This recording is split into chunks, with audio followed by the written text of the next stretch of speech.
اللہ الحمد للہ رب العالمین والصلاة والسلام علی سیدنا و مولانا محمد سید الانبیاء والمرسلین وعلى آلہ واصحابہ ہداة اقوام الدین اما بعد اعوذ باللہ من الشیطان الرجیم بسم اللہ الرحمن الرحیم انا انزلناہ فی لیلۃ القدر وما ادراک ما لیلۃ القدر لیلۃ القدر خیر من الف شہر صدق اللہ العلی العظیم وصدق رسوله النبی الکریم صلی اللہ تعالی وسلم علیہ وعلی آلہ واصحابہ اول الصلاة واکمل التسلیم۔ ایک بار آپ تمام حضرات نہایت احترام و عقیدت کے ساتھ سید کائنات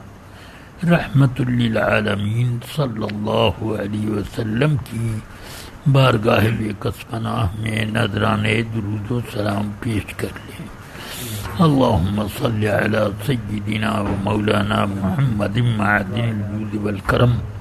منبع العلم والحلم والحکم وعلی آلہ واصحابہ وبارک وسلم۔ اللہ تبارک و تعالی کا بے پناہ فضل و کرم ہے ہمارے اوپر کہ ہم کو ایک بار زندگی میں مزید موقع دیا کہ ہم رمضان مبارک کی برکتوں اور اس مہینے میں سعادتوں کو جمع کرنے کی توفیق حاصل کریں اور اس میں ہم اللہ سے اپنی کامیابی کی دعا کرتے رہیں۔ رمضان مبارک کے لیے کے فضائل میں بہت سی حدیثیں بھی وارد ہیں۔ قرآن عظیم میں بھی فرمایا کہ رمضان مبارک میں اللہ تبارک و تعالی نے قرآن عظیم کو نازل فرمایا جو لوگوں کے لیے ہدایت کا سرچشمہ ہے۔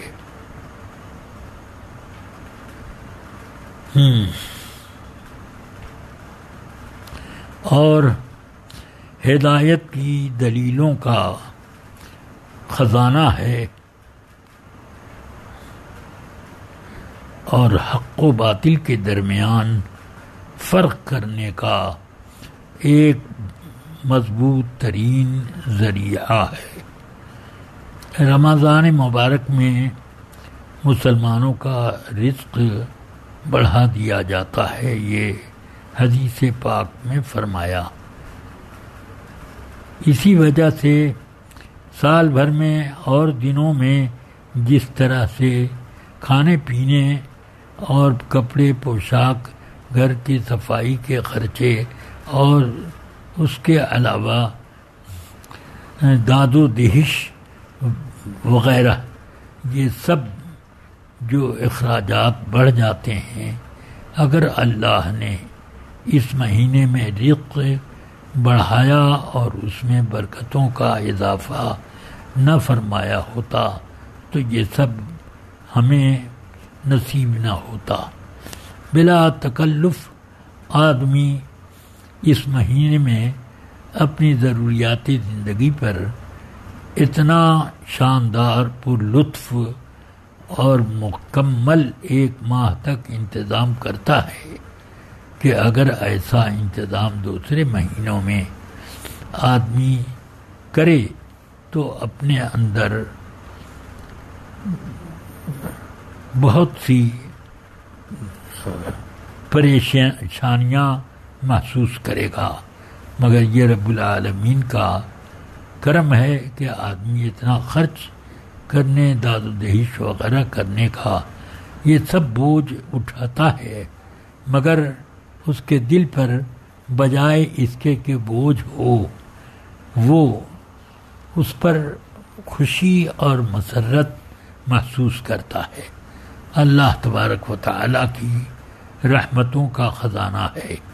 اسی لیے حدیث پاک میں فرمایا کہ رمضان کا اول رحمت ہے، اولہ رحمہ و اوسطہ مغفرہ، اور جب درمیان کا حصہ آئے تو رحمت کے سے بڑھ کر مغفرت کے دروازے مسلمانوں کے لیے کھول دیے جاتے ہیں۔ وآخرہ عتق من النار، اور رمضان مبارک کے اخیر میں مسلمانوں کو پروانہ آزادی یعنی جہنم سے آزادی کا پروانہ اور ٹکٹ مل جاتا ہے۔ اس میں اول سے مراد عشرہ اول بھی ہو سکتا ہے، جیسے اوسط سے بھی مراد یہ کہ عشرہ ثانی، اور آخر سے مراد عشرہ آخر رمضان، تو یہ بھی مراد ہو سکتا ہے۔ بہرحال سرکار نے اس سلسلے میں ایک بات فرمائی کہ رمضان مبارک میں جس نے اللہ کے لیے بغیر کسی اور دنیاوی لالچ کے اس نے رمضان کا روزہ رکھا تو اس کے گزرے ہوئے گناہ معاف ہو جاتے ہیں۔ اسی طرح تراویح سے میں بھی فرمایا کہ من قام لیلۃ رمضان ایمانا واحتسابا غفر له ما تقدم من ذنبہ، کہ جس شخص نے رمضان مبارک میں نمازیں رات کو ادا کیں تو اس کے گزرے ہوئے گناہ معاف ہو جاتے ہیں۔ ان نمازوں سے مراد وہی صلاۃ تراویح ہے۔ تو یہ بھی اللہ کی رحمت ہے کہ مسلسل اتنا لمبا قیام آدمی بہت ہی خوش اسلوبی اور لگن سے کر دیتا ہے، دوسرے دنوں میں ایسا نہیں ہوتا۔ اس لیے فرماتے ہیں کہ اس مہینے میں شیطان بند کر دیا جاتا ہے اور رحمت کے دروازے کھول دیے جاتے ہیں، جنت کے دروازے بھی کھول دیے جاتے ہیں، اور جہنم کے دروازے بند کر دیے جاتے ہیں کہ کوئی جنت کی لالچ میں یا جہنم کے خوف سے اللہ کی طرف متوجہ نہ ہو، بلکہ حب الہی میں، اور اللہ تبارک و تعالی نے جو اس مہینے میں بندے کے دل میں ایک لگن پیدا کی ہے کہ رب کی طرف متوجہ ہو، اس وجہ سے اللہ تعالی نے لوگوں کو یہ کہہ دیا۔ مگر ایک بات یاد رکھنا چاہیے کہ رسول پاک صلی اللہ علیہ وسلم نے فرمایا کہ جس شخص نے رمضان کا روزہ رکھا اور وہ اللہ کے روکے ہوئے اور اس نے ان کاموں سے پرہیز نہ کیا جن سے اللہ نے روکا ہے، تو فلا حاجت للہ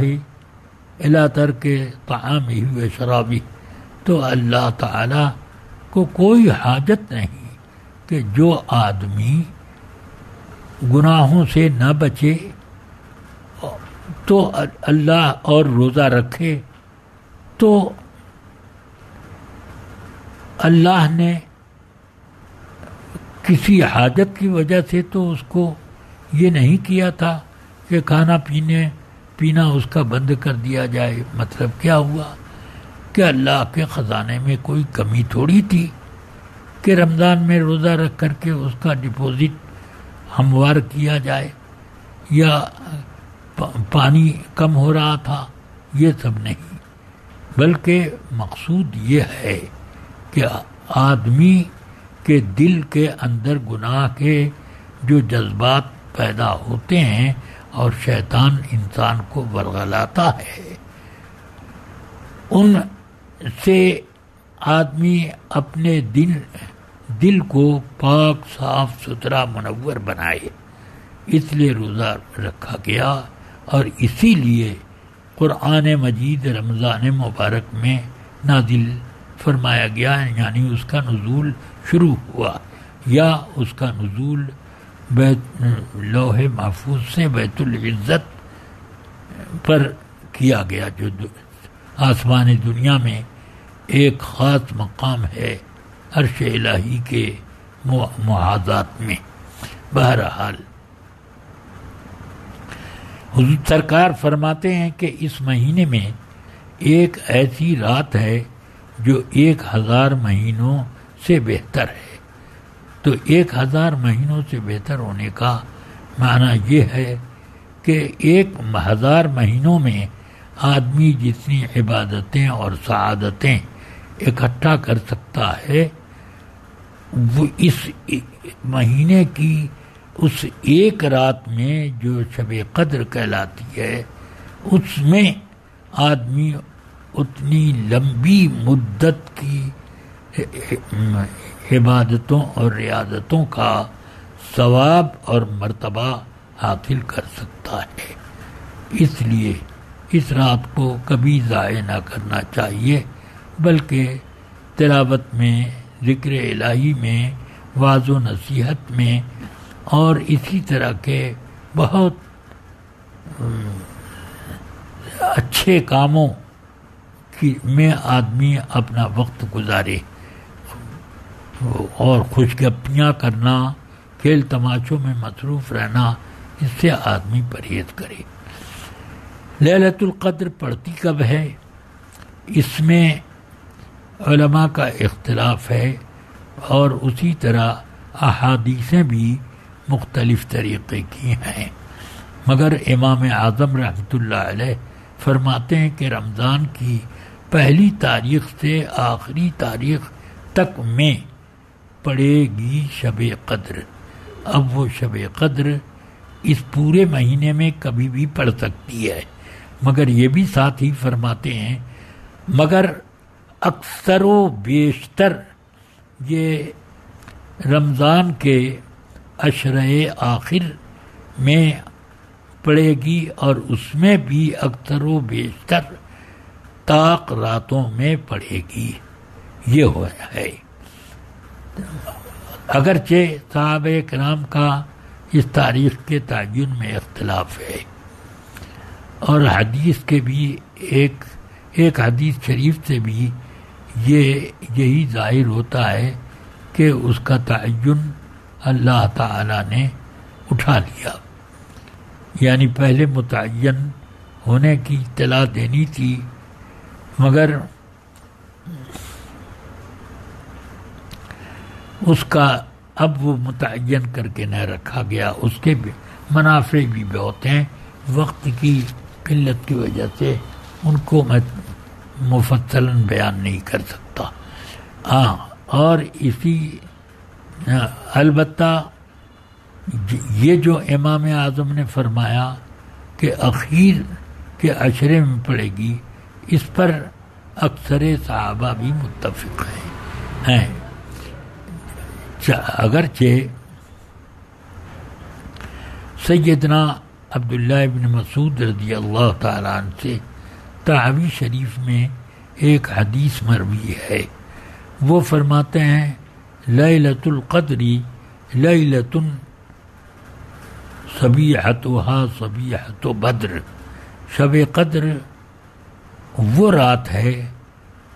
جس رات کی صبح کو جنگ بدر ہوئی تھی۔ تو 17 رمضان مبارک میں جنگ بدر ہوئی، تو اس لیے 17 رمضان مبارک کی جو رات ہے وہی شب قدر ہے، مگر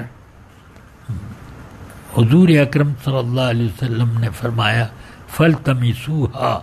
فِي 9 یبقین او 70 یبقین او 50 یبقین او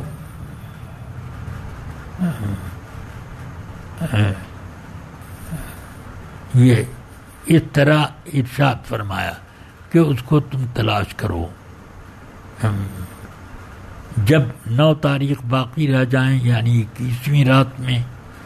تلاش کرو، یا جب 7 باقی ہو تو 23ویں، 5 باقی ہو تو یہ، بعض روایتوں میں 3 باقی ہوں تو اس کو بھی فرمایا. بہرحال سیدنا ابی بن کعب رضی اللہ تعالی عنہ جو فقہائے صحابہ میں بھی ہیں، اور حضور سرکار دو عالم صلی اللہ علیہ وسلم نے فرمایا اقرؤنا ابی بن کعب، ہم میں سب سے بڑا عالم قرآن مجید کا کون ہے؟ یہ ابی بن کعب ہے. یہ بہت بڑے مفسر تھے، اور وہ فرماتے ہیں کہ میں قسم کھا کر کے کہتا ہوں کہ شب قدر 27ویں رات ہے رمضان مبارک کی. سیدنا عبداللہ بن عباس رضی اللہ تعالیٰ عنہ بھی فرماتے ہیں کہ میں سمجھتا ہوں یہی کہ شب قدر 27ویں شب کو ہے، یعنی اکثر ایسا ہوتا ہے کہ یہی رات شب قدر ہوتی ہے. یہ معنی فرماتے ہیں کہ اس کے اوپر استدلال اس طرح سے بھی کیا جاتا ہے کہ سورہ قدر میں لیلۃ القدر کا لفظ 3 مرتبہ آیا. انا انزلناہ فی لیلۃ القدر 1، وما ادراک ما لیلۃ القدر، یہاں پر بھی لیلۃ القدر 2 ہو گیا. لیلۃ القدر خیر من 1000 شہر، تو یہ 3 مرتبہ لیلۃ القدر کا اس سورہ میں ذکر آیا. اور لیلۃ القدر میں جو حروف ہیں وہ 9 حروف ہیں، تو 9 کو اگر 3 پر ضرب کیا جائے تو 27 ہو جاتے ہیں. 9 تیاں 27، تو 27ویں شب ہونی چاہیے. ایک اور دوسری دلیل انہوں نے یہ پیش کی استخراج کرتے ہوئے کہ اس سورہ کے تمام الفاظ یعنی حروف اگر گنے جائیں تو مطلع الفجر جو آخری آیت ہے، ہی حتی مطلع الفجر، تو وہاں تک جتنے حروف ہیں انا انزلنا سے لے کر مطلع الفجر کے اخیر تک، ان کی تعداد 30 ہوتی ہے. تو 30 ہونا ان کا، اور اس میں 27واں لفظ ہی ہے. سلام ہی حتی مطلع الفجر، ہی یہ رات مطلع الفجر تک ہے. تو یہ 27واں لفظ ہی ہے جس سے مراد لیلۃ القدر، یہ ضمیر اسی کی طرف راجع ہے، لیلۃ القدر. بہرحال اس رات میں آدمیوں کی روزی اترتی ہے اور تقدیریں کھول کر کے علی الاعلان ہر گھر میں پہنچا دی جاتی ہیں. تو اس سال کتنے لوگ پیدا ہوں گے، کتنے لوگ اس سال میں کتنی روزی پائیں گے، یہ سب